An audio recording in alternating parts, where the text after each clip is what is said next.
Reine long si mais pour nous manger. Tipa tipa nous continuons, nous pour avancer.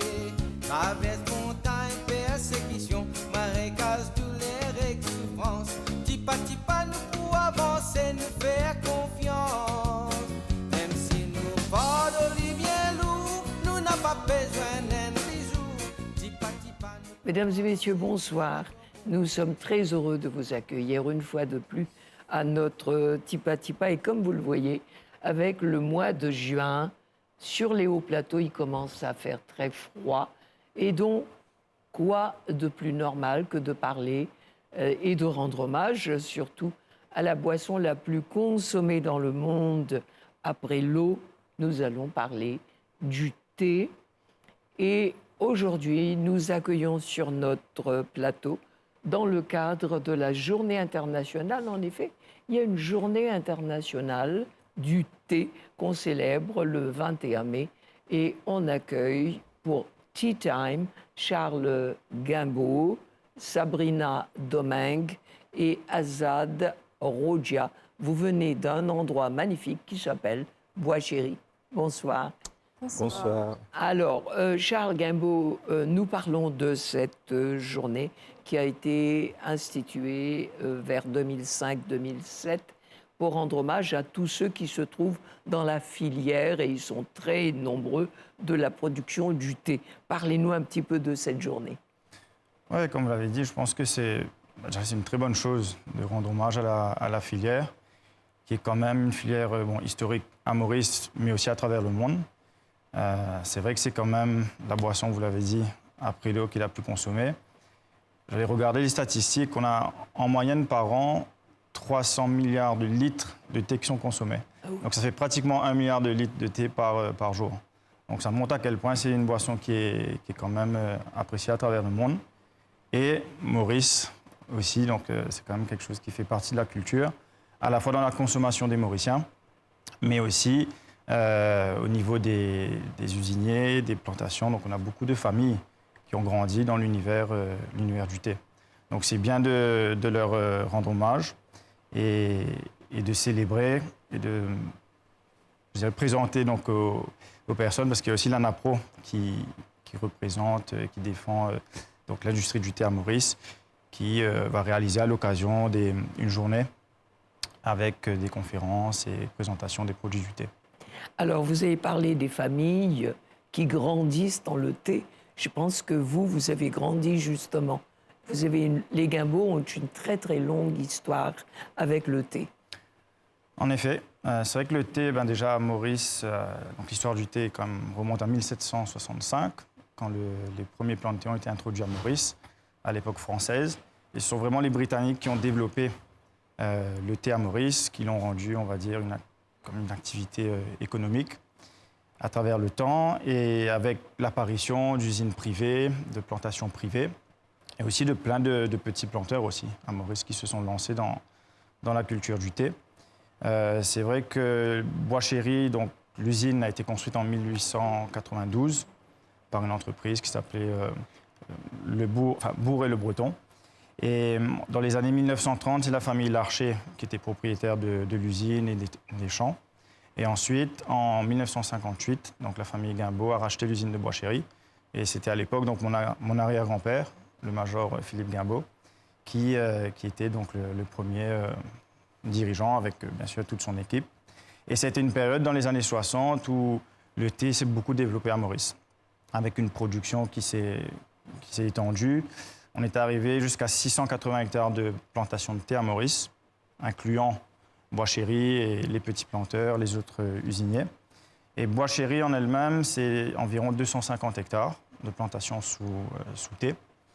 Et il faut savoir, comme on le disait, que dans la filière, il y a les usiniers, mais aussi des petits planteurs qui possèdent leur carreau de thé, et aussi des métayers qui, eux, louent les terres soit aux usiniers, soit à l'État, et qui cultivent le thé, donc, pour certains, des familles depuis plus de 100 ans. Donc, c'est vrai qu'à Bois-Chéri, on a quand même donc, plus de 200 employés dans l'usine et dans les champs, mais aussi 300 métayers, donc 300 familles qui vivent du thé, et sans compter les planteurs aussi et les coopératives. Donc vous voyez, c'est quand même un environnement qui est assez large, qui comprend beaucoup de personnes, beaucoup de familles. Et nous, à Bois-Chéry, c'est vrai qu'on a toujours eu je dirais, une histoire entre le village et l'usine qui est assez forte. Parce que Bois-Chéry, c'est un environnement très particulier. Quand vous y allez, vous avez l'odeur, la vue sur les champs de thé. Le climat aussi de Bois-Chéry, avec de la pluie, de l'humidité, c'est vrai, mais qui sont propices aussi à la culture du thé. Oui. Donc ça, c'est quand même quelque chose d'important. Et c'est vrai qu'il y a une atmosphère particulière à Bois-Chéry. Même, on a donc le restaurant que l'on opère avec une vue sur le lac qui est vraiment magnifique et qui est assez unique. Oui. Alors, bon, nous quittons les champs de thé, Bois-Chéry. Le thé ne m'a pas réussi, je dois le dire. Et nous arrivons à l'usine avec Azad Roja. Et vous, ça fait 45 ans que vous travaillez et vous allez nous parler un petit peu de tout ce que vous nous avez apporté aujourd'hui. Bien sûr, Marie-Josée. Alors, donc, comme vous allez voir, il y a des feuilles de thé qu'on a ramenées. Alors, pour faire le thé noir, par exemple, alors on prenait que le jeune pousse, les 3 premières feuilles, comme on dit. D'accord. Alors, une fois arrivé à l'usine, on le fait sécher d'abord, en 24 heures. C'est juste pour enlever l'humidité, que 25 à 30% dans les feuilles. Et ce n'est que le lendemain matin qu'on va le broyer pour faire du thé. Alors, maintenant, quand on broie les feuilles, ça ne devient pas le thé tout de suite. Il y a une fermentation derrière qui dure environ 1h30 et ensuite une cuisson de 10 minutes à 110 degrés. C'est à partir de là qu'on reçoit le thé noir. Et là, par contre, après, il faudra qu'on enlève les nervures comme on voit dans les feuilles et les tiges aussi, parce que tout ça, c'est broyé en même temps. Alors, pour enlever tout ça, là, on sert des rouleaux électricité statique, comme on appelle, pour enlever tout ça. Et après, on fait un tri à travers des tamis. Maintenant, il existe plusieurs sortes, plusieurs couleurs de thé. On parle de thé noir, de thé blanc, de thé vert. Comment ça se passe? Alors, voilà un petit peu. Alors là, comme je l'ai raconté pour le thé noir, il y a la fermentation. Mais par contre, pour le thé vert, il n'y a pas de fermentation. Alors, une fois cueilli, on fait passer à la vapeur, environ 1 heure. Et après, il y a un roulage des feuilles. C'est roulé, ce n'est pas broyé. Donc, il n'y a pas de fermentation. On fait sécher tout de suite, pendant 1 heure. Alors, pour le thé vert, c'est pour ça que quand on met dans l'eau chaude, ça ne s'ouvre pas le même. Ça, c'est pour le thé vert. Maintenant, pour le thé blanc, on prend que le brindille, comme on dit, à la main, un par un. Vous avez des personnes qui prennent ces feuilles et qui enlèvent, allons dire le cœur, cette brindille. Mais il y a combien de personnes qui sont employées pour faire ça? Alors, on ne fait pas beaucoup, parce que normalement, il faudra un temps quand même assez beau. Alors, parce que là, normalement, pour le procédé, une fois cueilli, on met sur une clé au soleil pendant 2 ou 3 jours. Et ça va devenir blanc après. Alors, par contre, pour le thé noir, on a plusieurs parfums, comme on dit. Alors, on a le thé à la vanille. Et ça, c'est le thé typiquement mauricien, le thé à la vanille. On a du thé à la noix de coco, au caramel, donc à la menthe, il y a plusieurs saveurs. Et ça, c'est rajouté après. Maintenant, parlez-nous un petit peu de l'histoire de l'usine. 45 ans, vous avez énormément à raconter. Voilà, j'ai commencé très tôt. Là, c'était en 1976 et j'avais que 14 ans. Alors, au début, je faisais des paquets de thé à la main. Il y avait pas de machine. Donc, à mon époque, il fallait 10 personnes pour faire un paquet de thé. Alors que maintenant, tout ça a été mécanisé. Il y a des machines pour faire tout ça. Le sachet aussi, ça n'existait pas à mon époque. On faisait que du vrac. Maintenant, on trouve des sachets. Et donc, 14 ans, vous avez commencé à travailler. Il n'y avait pas les lois du travail à cette époque-là pour les enfants. Mais il faudra qu'on fait vivre nos familles. On était pauvres.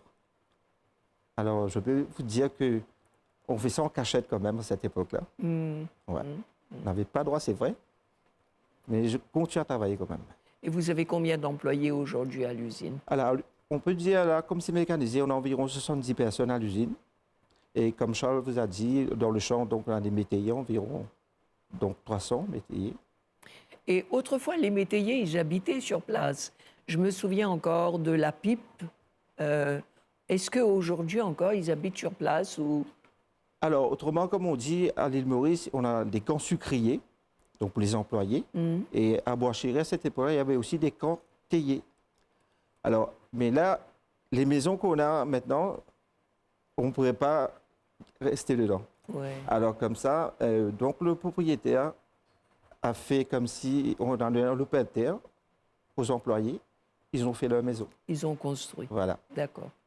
Et je me tourne vers vous, Sabrina, dont vous avez écouté nos deux intervenants.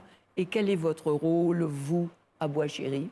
Alors, moi, je m'occupe bien sûr de la communication et aussi des événements pour le groupe. Donc voilà, je suis là, ça fait... Est-ce que vous êtes amatrice de thé vous-même? Oui, j'aime beaucoup le thé, j'en consomme tous les jours. J'aime beaucoup le thé à la vanille et aussi le soir pour la digestion. Donc, j'aime beaucoup le thé. Ouais. Alors, en effet, justement, le thé n'est pas seulement une boisson.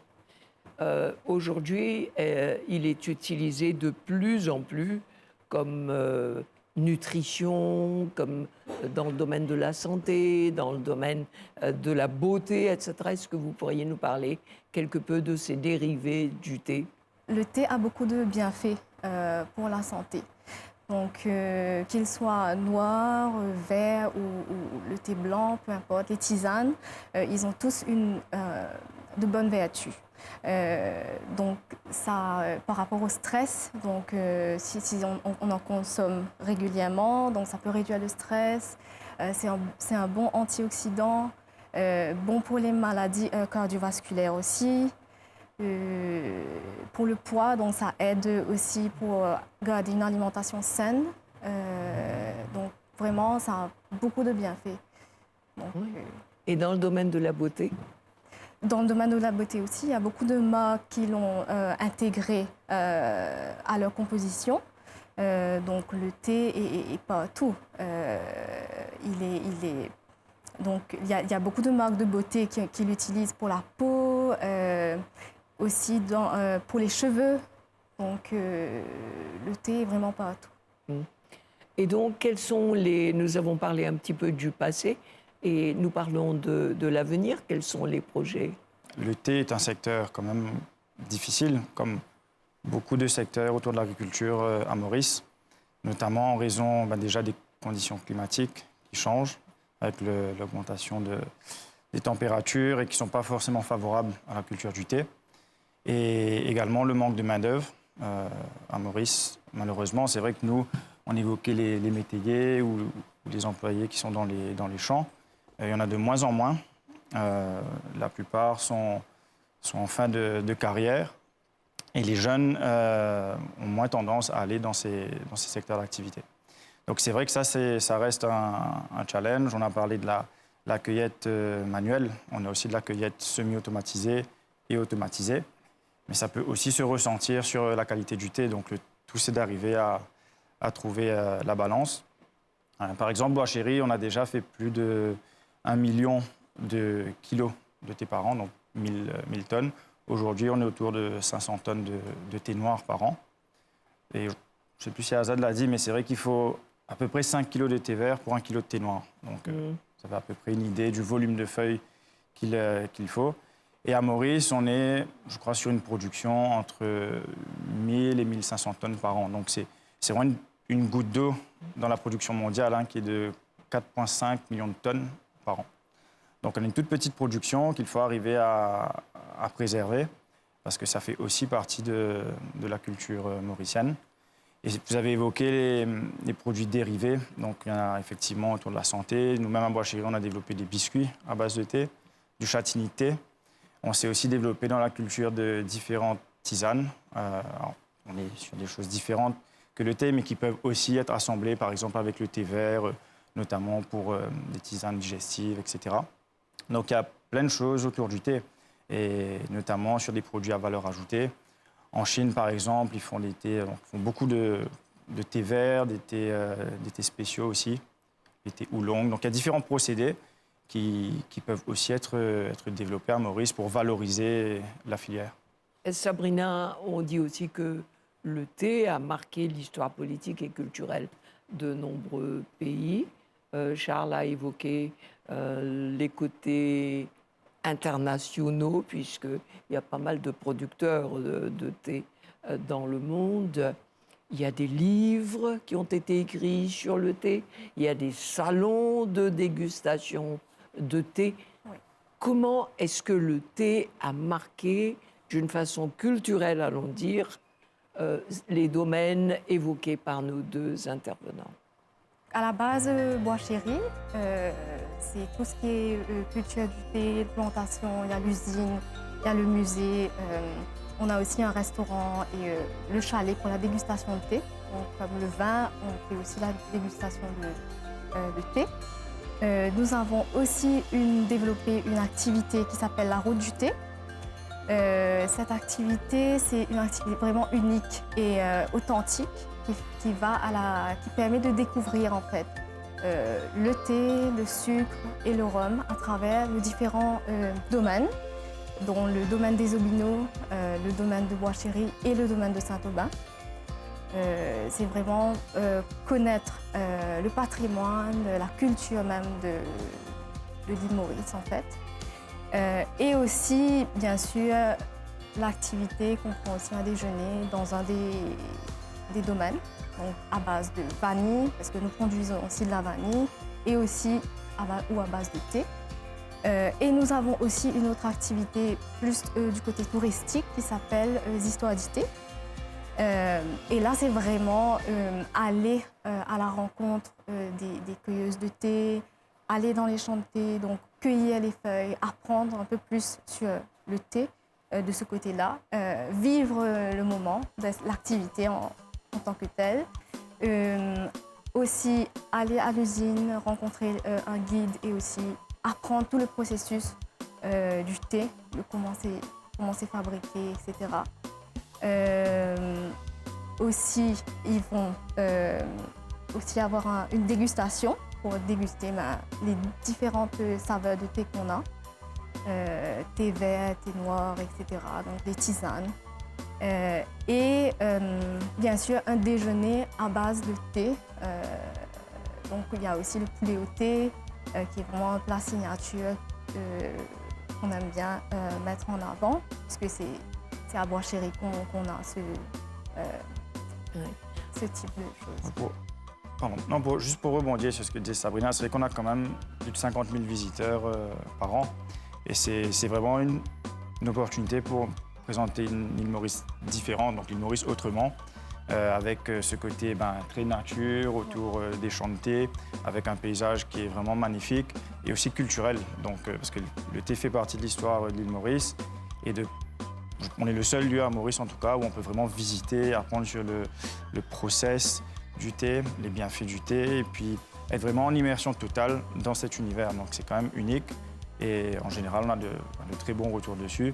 Azad lui-même a, pendant de très nombreuses années, fait découvrir à des centaines de milliers de personnes. J'étais la première personne à commencer à faire la visite. Alors, c'était moi qui ai fait développer le côté touristique. Ah oui. Ouais. Donc vous n'êtes pas seulement à l'usine, vous êtes aussi dans la communication. Azad a fait dans Bois Chéri. Voilà, j'ai fait développer du côté touristique. Et j'ai eu de la chance aussi, parce que je n'étais pas à l'école aussi longtemps. Et j'ai appris beaucoup de choses par moi-même. Et la compagnie m'a payé mon étude aussi, pour vous dire. Et j'ai même l'occasion de rencontrer pas mal de gens à l'étranger, comme des célébrités. Alors, j'ai même fait une émission avec Gérard Klein, l'Institut. Oui. L'émission s'appelle Va savoir. Alors, il y a pas mal des gens que j'ai rencontrés à travers ce travail, quoi. Alors, on a parlé de projets avec Charles. Pour vous, comment s'annonce l'avenir? Vous avez parlé de manque de main-d'œuvre. Est-ce qu'il y a une mécanisation? Comment voyez-vous l'avenir du thé techniquement? Alors, c'est vrai que, comme Charles a dit, on a une manque de main-d'œuvre à l'île Maurice, parce que maintenant, les jeunes, ils ne veulent pas faire ce travail. C'était pas dur quand même, mais c'est vrai que les anciennes, ils ont appris leurs enfants comme si à étudier pour avoir, comme si, on peut dire, une prof ou des travaux un peu plus moins lourds, quoi. Alors, c'est vrai, là, comme à Boischerie, par exemple, on a fait venir des Bangladeshis en ce moment, une vingtaine de personnes qui travaillent à Boischerie. Et c'est vrai qu'on a obligé de mécaniser aussi, parce que comme on n'a pas de gens pour faire la cueillette, alors on a fait venir des machines à l'étranger pour couper les feuilles, pour s'améliorer un peu, quoi, parce que c'est vrai, il y a une manque de main-d'œuvre. À Maurice plutôt, hein. Même pas à Boischerie, mais à Maurice. Et donc, moi, je vais terminer sur une note gastronomique. Nous avons parlé de la boisson, nous avons parlé de iced tea en été, d'une boisson chaude en hiver, des soins de beauté. Vous avez parlé de quelque chose. Moi, je l'entends pour la première fois. Le châtini de thé. Est-ce que vous pourriez nous donner cette recette ou bien c'est quelque chose de secret? Non, c'est pas un secret quand même, parce que si vous achetez du chutney de thé, comme on dit, il y a déjà comment ça s'écrit dedans, comment on peut faire le chutney de thé. Ah oui. Et le chutney de thé, ça se fait à la base du thé noir, déjà infusé. Et il y a des ingrédients, naturellement, qu'on rajoute après, comme on fait le curry, comme on dit. C'est un peu comme ça. Et voilà, c'est très facile. Alors, on met de l'ail et un peu la noix de coco et de l'huile de soja. Ouais. Ben voilà, merci beaucoup d'être venu. Vous avez quelque chose à ajouter pour terminer ce programme? Merci de nous avoir invités déjà pour parler du thé. Et je pense que c'est surtout l'occasion de rendre hommage à toutes ces familles qui, pendant des siècles, ont travaillé dans cet univers, dans le monde, mais aussi à Maurice. Et comme le disait Adal, il y a beaucoup de familles, notamment à Boischerie, qui aujourd'hui ont des enfants qui ont peut-être pris une autre voie. Mais en tout cas, ces familles ont grandi dans l'univers du thé, ont permis de faire fructifier cette industrie à Maurice, qui, je pense, a toujours un bel avenir. Même si c'est vrai qu'il faut en général, comme à travers le monde, qu'on fasse attention à notre terre et qu'on en prenne soin. Et là je n'ai pas précisé, mais la chance qu'on a avec le thé, c'est que c'est quand même une plante très résistante. Un plant de thé, en général, on récolte la feuille de thé après 5 années, une fois qu'on a planté l'arbre. Et un plant de thé peut durer plus de 100 ans. On a des plants qui ont plus de 100 années à Boischerie. Donc c'est vrai que c'est une plante qui est résistante. Et l'avantage, c'est qu'elle ne nécessite pas non plus qu'on rajoute de pesticides. Donc on est quand même sur quelque chose on revient à la notion de santé, qui est quand même un produit très sain. Et donc voilà, c'est important quand même qu'on arrive à Maurice à garder une production locale, parce que ça fait vraiment partie de la culture. Les Mauriciens boivent tous du thé. Donc il faut qu'on arrive à protéger cette industrie à Maurice. Voilà, merci beaucoup. Donc c'est peut-être tea time, il n'y a pas d'heure fixe pour prendre le thé à deux. Parfois, comme dit la chanson, c'est sur cette note qu'on va prendre congé de vous. Nous vous remercions de votre attention et vous donnons rendez-vous dimanche prochain pour un autre Tipa Tipa. Ensemble, nous avancer. Voulez-vous accepter une tasse de thé? Entre nous deux, cela créera l'intimité. Servi par vous pour moi, quelle félicité! Rien n'aurait plus doux que cette tasse de thé. Ton savon que je sens comme un parfum. Oui, c'est celui de mon pays lointain. Et que tout autre il semble capiter. Celui de vos cheveux me grise mieux.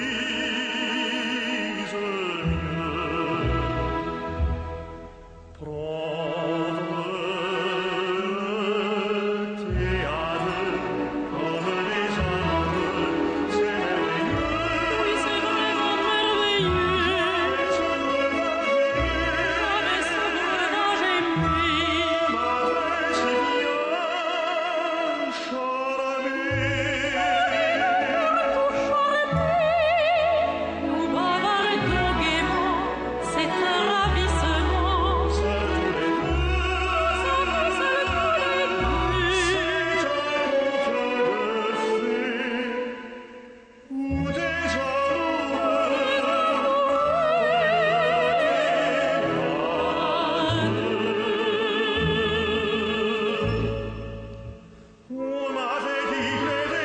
nous ont quittés.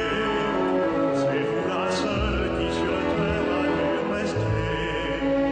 Et c'est bien vous, chers prisonniers, qui fleuretez si gentiment tout près d'une tasse de pluie. Mais je vois peintes en vives couleurs de nos jardins chinois les fraîches fleurs. C'est un moment que nous vivons soudain. L'Européenne, Le monde arabe. prendre le thé à deux comme des amoureux, c'est merveilleux.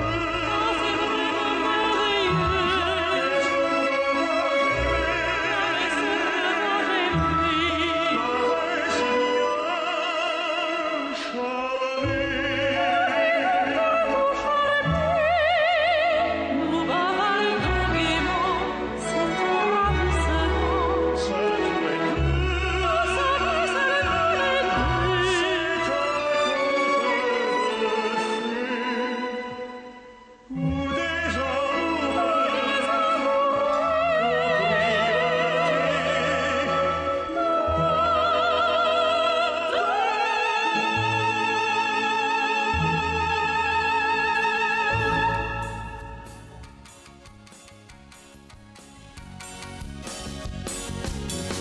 Livre nous n'en reine longue si mais pour nous manger. Tipa tipa nous continue nous pour avancer. Traverse montagne, persécution, marécage, douleur et souffrance. Tipa tipa nous pour avancer, nous faire confiance. Même si nous fardeaux bien lourd, nous n'a pas besoin d'un bisou. Tipa tipa nous pour avancer vers royaume entier.